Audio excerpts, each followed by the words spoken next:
His boss was very wicked. He learnt under him for 2 years and gained nothing.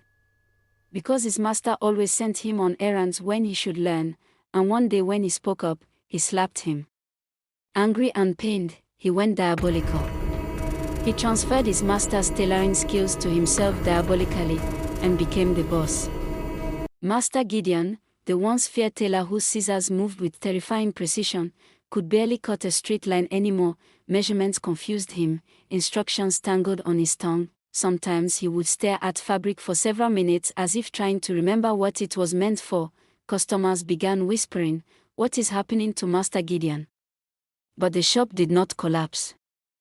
Because someone else had risen. Tunde, the same 32-year-old apprentice who once fetched water and cleaned toilets, suddenly became the most precise tailor in the shop. His cuts were perfect, his stitching was flawless.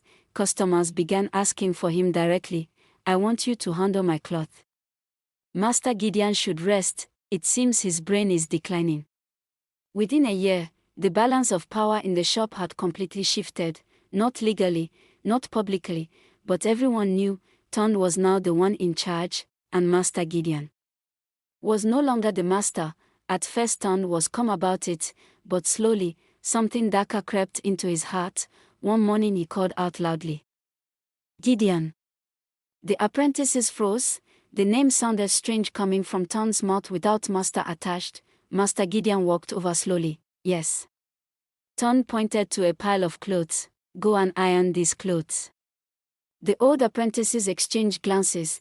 This was exactly the type of errand Master Gideon used to send them on. Master Gideon hesitated. Tunde's voice hardened. "Why are you standing there like a tree?" The exact words Master Gideon once used. The apprentices lowered their heads. They all wondered what was going on, but no one had an answer. Another day, while customers were inside the shop, Tunde shouted across the room, "Gideon! Where is the chalk I asked for?" Master Gideon fumbled nervously. I was trying what?" Tunde snapped loudly, "You think this is a place to be lazy?" Customers watched silently. The apprentices pretended to focus on their sewing machines. "If you cannot work properly, go and sweep outside." Tunde shouted, and Master Gideon obeyed. Gradually, Tunde made him run errands daily. "Go and buy thread. Take this cloth to the customer."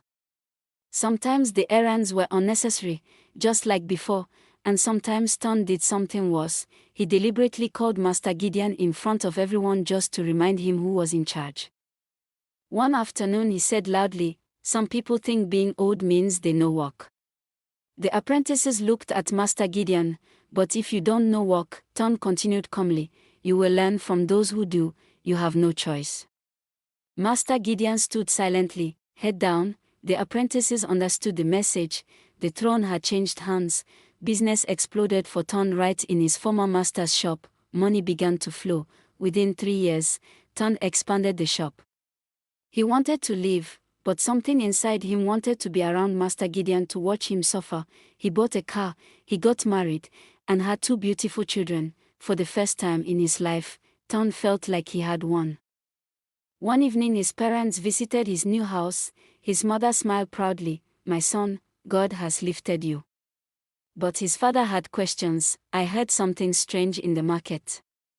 Tunde remained quiet. "They say the man you were learning from now works under you." His mother added in confusion, "They even said you are teaching him tailoring, that you are treating him unfairly." His father frowned. "How can a master suddenly become an apprentice? Is there something you are not telling us?" Tunde leaned back slowly. "It is the Lord's doing, nothing more," he said calmly, and that was the end of the conversation. But the truth remained buried. While Tunde prospered, Master Gideon's home was falling apart. His wife could not understand what had happened to her husband. He no longer came home with steady money. Sometimes the only money he brought was what Tunde threw on the floor for him after a long day of errands. His children began sleeping hungry. His wife cried at night, but Master Gideon himself seemed lost, as if pieces of his mind had disappeared. Then one afternoon, something happened that changed everything. Business was slow that day. The apprentices were sewing quietly. Tunde was checking measurements. Suddenly the shop door opened.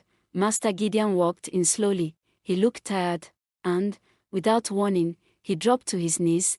The apprentices froze. Tunde looked up sharply. "What are you doing?" "A new cloth just came," Master said softly. "Please help me cut it so we can sew it today. Perhaps you will give me little out of the money." His voice cracked. "My wife and children are hungry." The shop was silent. No one moved. The same man who once slapped Tunde and laughed was now kneeling, begging him. "Please," he said again, crying, "if we finish it today, I can take small money home." And for the first time in years, Tunde saw something he had never seen in Master Gideon's eyes.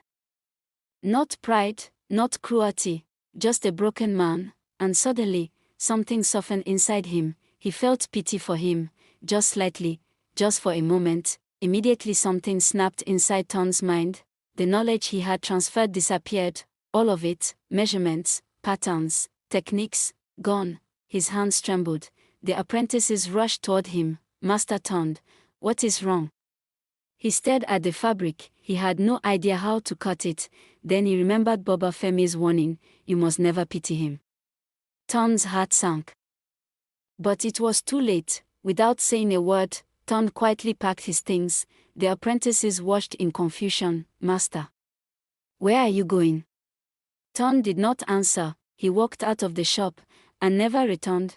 Master Gideon slowly stood up. He looked around the shop. Something was wrong with his mind. He tried to speak clearly, but the words came out twisted. Minutes later he began talking irrationally, just like the herbalist had said it would happen when Tunde pitied him. The apprentices watched in fear. Their once terrifying master had lost control of his mind. And without leadership, the shop collapsed within months. It closed down, but Tunde's punishment wasn't over. He lost himself. He began chasing other people's dreams. One year he tried opening a restaurant. The next year it was cryptocurrency, then real estate, then importation. Every time he saw anyone doing anything, he chased it. He wanted to be like everyone, just like the herbalist had warned. But nothing ever worked, nothing ever lasted. His mind kept copying other people's ambitions. He never felt complete again. His wife eventually got tired. One day she left him, and Tunde was left alone, with regret, and the memory of the moment everything changed, a single moment of pity.